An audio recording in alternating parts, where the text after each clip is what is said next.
Space में हम इस धरती तक सीमित नहीं है।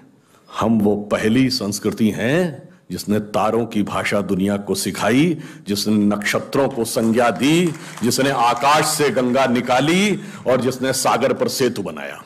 मैं तो यह भी पूछना चाहता हूं मेरे भाई, जिन लोगों को लगता हो कि यह कल्पना है, वैसे तो वो आपके अज्ञान के कारण कल्पना लगती, जैसे बहुत सी चीजें विज्ञान की आज से 100-150 साल पहले कल्पना लगती थी, पर उनसे पूछ लो कि भाई ऐसी कल्पना भी तुम क्यों नहीं कर पाए। उसके लिए भी तो इतनी विराट दृष्टि चाहिए कि आप आकाश गंगा तक सोच सकें।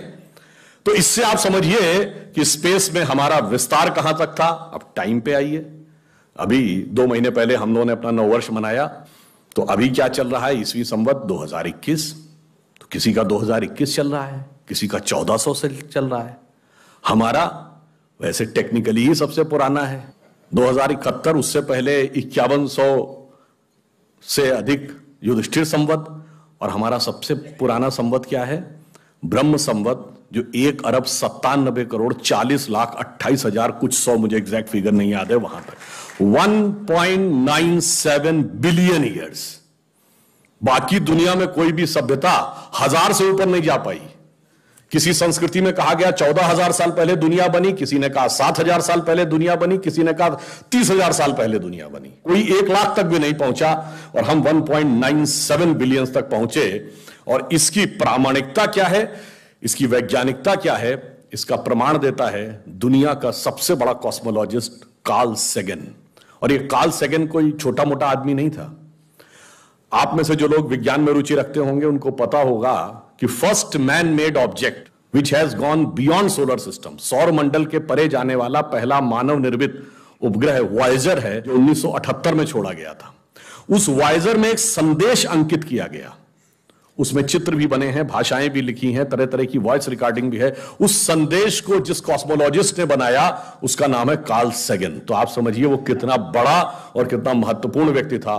कार्ल सेगन लिखा है, only the ancient cosmological calculations of Hindus matches with the modern scientific calculations because they went to the billions। और आज हम मानते हैं कि 4.5 बिलियन ईयर है अर्थ की आयु, 1.97 बिलियन हमारे यहां मानी गई। कार्ल सेगन कहता है others were not able to even reach 100,000 and Hindus have calculated up to billions। तो अब ये एक वैज्ञानिक कह रहा है कि हमारा टाइम में कितना लंबा व्याप है और स्पेस में कितना लंबा व्याप है। तो आपको यह समझना चाहिए कि जिसे हम सांस्कृतिक राष्ट्रवाद कहते हैं वो कितना गहरा और गंभीर है।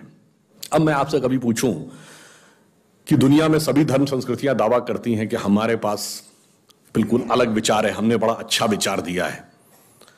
अगर हम आपसे पूछें कि हमारी संस्कृति में ऐसा क्या है जो दूसरे में नहीं है, बहुत से लोग कहेंगे साहब उसमें बड़ा सदाचरण की बात कही गई, नैतिकता की बात कही गई। तो लोग कहेंगे ठीक है भाई, दूसरी जगह भी कही गई, शायद कोई फॉलो करता है या नहीं करता। पर मैं अगर आपसे पूछूं कि वो चीज बताइए जो हमारे यहां लिखी और दूसरी जगह लिखी ही नहीं, वो क्या है? आप सबने नाम सुना होगा, वैदिक mathematics. Have you ever heard of mathematics as a part of religious text? ये सिर्फ हमारे यहां है। गणित धार्मिक पुस्तक का हिस्सा है। Ayurveda medical science, it is globally accepted as a structured medical science, by name itself is a part of Vedas।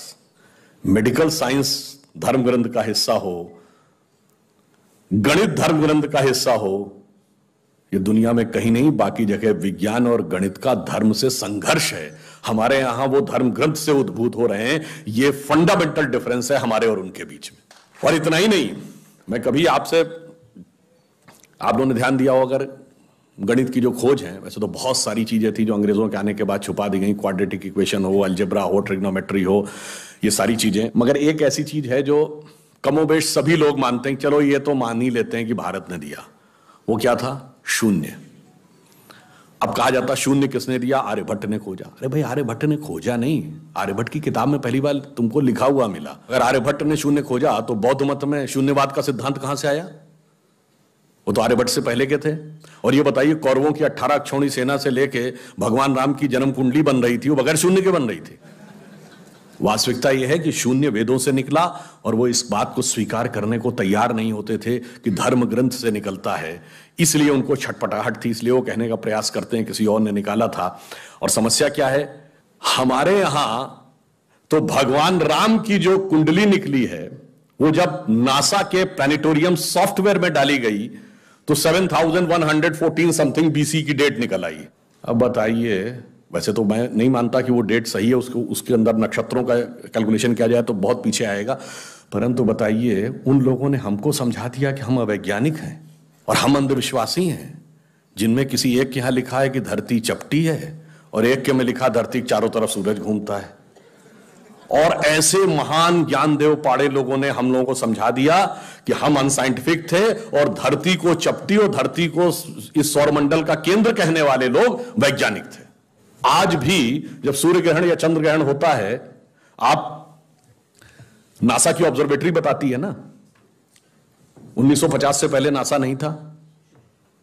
आप जाके पूछिए, गांव में कोने में बैठे हुए किसी पंडित से कहिए, पंडित जी पंचांग में देख के बताओ सूर्य ग्रहण कब है, और जो वो हमारा पंचांग बताता है और जो नासा की ऑब्जर्वेटरी बताती है, कभी उसमें दिन तो छोड़िए घंटे और मिनट का भी अंतर देखा है? हमारा तो कैलकुलेशन 5500 साल से एज इट इज चला रहा है, और उसके बाद उन्होंने हमें बताया कि हम अवैज्ञानिक हैं। आज भी आप बताइए, उत्तर भारत में उतना नहीं दिखता, दक्षिण भारत के मंदिरों में जाइए, नवग्रह बने हैं तो सूर्य केंद्र में है कि धरती केंद्र में है? सूर्य के 7 किरणें होती हैं, 7 घोड़े सूर्य के बने कि नहीं मंदिरों में? अब बताइए, ऐसा हमारे दिमागों में भर दिया जाता है। हम लोगों ने भी विज्ञान में पढ़ा कि सबसे पहले 9 ग्रहों की खोज किसने की? केपलर ने, Kepler's law of planetary motion.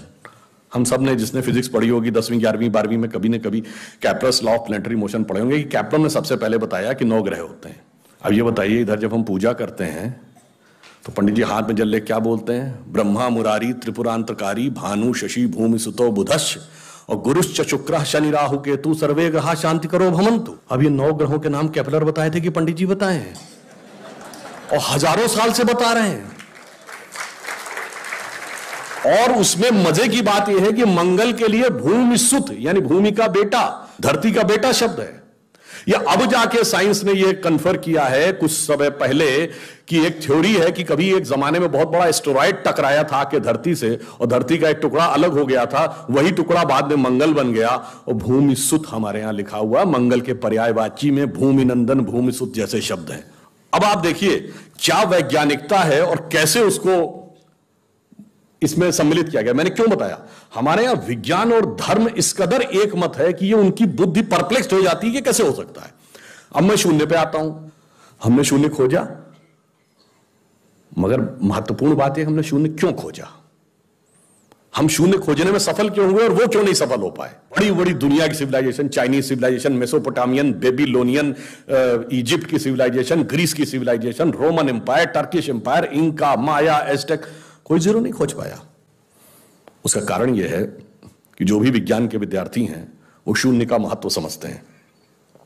किसी संख्या को आप जितने से डिवाइड करते हैं, x डिवाइडेड बाई n, उसका रिजल्टेंट होता है। जैसे आप n की वैल्यू कम करते चले जाते हैं, रिजल्टेंट बढ़ता जाता है। यानी किसी संख्या को x बटे 20 से x बटे 10 का मान ज्यादा होगा, x बटे 5 उससे ज्यादा होगा, x बटे 4 3 2, और जब x डिवाइडेड बाई 1 होगा तो क्या होगा? x हो जाएगा। इसका मीनिंग जानते क्या है?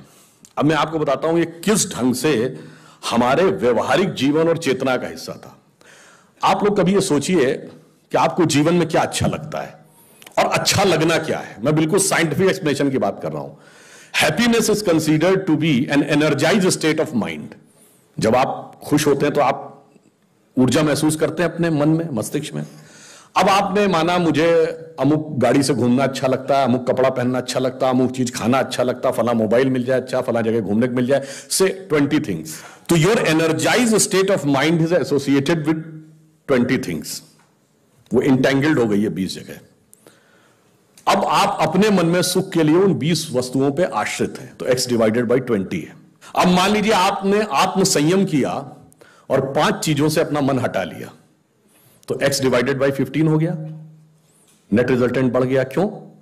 वो ऊर्जा जो उन 5 पदार्थों के साथ संलिप्त थी वो आपने बचा ली, तो वो आपके अंदर रह गई, तो by law of conservation of energy आपका एनर्जी लेवल बढ़ गया। जब आप x/10 पे आ गए, एनर्जी लेवल और बढ़ गया, और संयम किया, 5 चीजों पे आ गए, एनर्जी लेवल और बढ़ गया। अब इसके आगे की यात्रा जो 5 चीजें हैं, उसके आगे की यात्रा x/5 के ऊपर की यात्रा थोड़ी कठिन, चुनौतीपूर्ण है। ये सिर्फ सन्यासी कर पाते हैं। 5 चीजें क्या हैं? भोजन, वस्त्र, आवास, श्वास और ईगो, अस्तित्व। तो सबसे पहले क्या छोड़ते हैं? आवास। कहते हैं ना कि करतुल भिक्षा तरतुल वास। अब सन्यासी का कोई घर नहीं होता, तो x/4 हो गया, independent of house, no need. फिर क्या आता है? वस्त्र छोड़ते हैं, नागा साधु या दिगंबर जैन। अब चेतना उस अवस्था तक पहुंच गई जहां दिशा ही आपको अपना वस्त्र नजर आने लगती है, x/3 हो गया। अब भोजन। अब कॉन्शियसनेस उस लेवल पे पहुंचती है जहां पर उसको ऊर्जा लेने के लिए पदार्थ की जरूरत नहीं है, वो सीधे कॉस्मिक एंगल से एनर्जी ले सकती है। जैसे आपने सुना होगा, बहुत से ऐसे महात्मा होते हैं महीनों महीनों तक नहीं खाते। वो एक स्टेज आती है जब आप उस अवस्था में पहुंच जाते हैं कि आप सीधे कॉस्मिक एनर्जी को ग्रहण करने की स्थिति में आ जाते हैं, आपको मटेरियल एनर्जी की जरूरत नहीं। तो x/2 हो गया। अब है श्वास एंड योर एग्जिस्टेंस। जब तक मेरी सांस चल रही है तब तक मैं हूं, पर जिस क्षण आप श्वास को भी नियंत्रण करने की क्षमता प्राप्त कर लेते हैं, your consciousness become independent of your breathing. मैं चाहूंगा तो मेरी सांस चलेगी, जब नहीं चाहूंगा तो सांस नहीं चलेगी, फिर चाहूंगा तो सांस चलने लगेगी। यह अवस्था होती है समाधि की अवस्था। तो आप x/1, तो x/1 is equal to x। अब आपने आत्म स्वरूप का साक्षात्कार कर लिया, परंतु एक चीज रह गई, मेरा एग्जिस्टेंस, मैं एक एंटिटी हूं, मैं एक व्यक्ति हूं, मैं एक पुरुष हूं, मेरा नाम है, वो तो है ना। जिस क्षण आप अपने कॉन्शियसनेस को अपने एग्जिस्टेंस से इंडिपेंडेंट कर लेते हैं, तो n की वैल्यू क्या हो गई? 0। तो x/0 is equal to infinity. तो अनंत की यात्रा शून्य से होकर जाती है, और हम अनंत खोज रहे थे, इसलिए हम शून्य को खोजने में सफल हुए। यह मूल कारण है कि हम भारतीय शून्य को क्यों खोज पाए।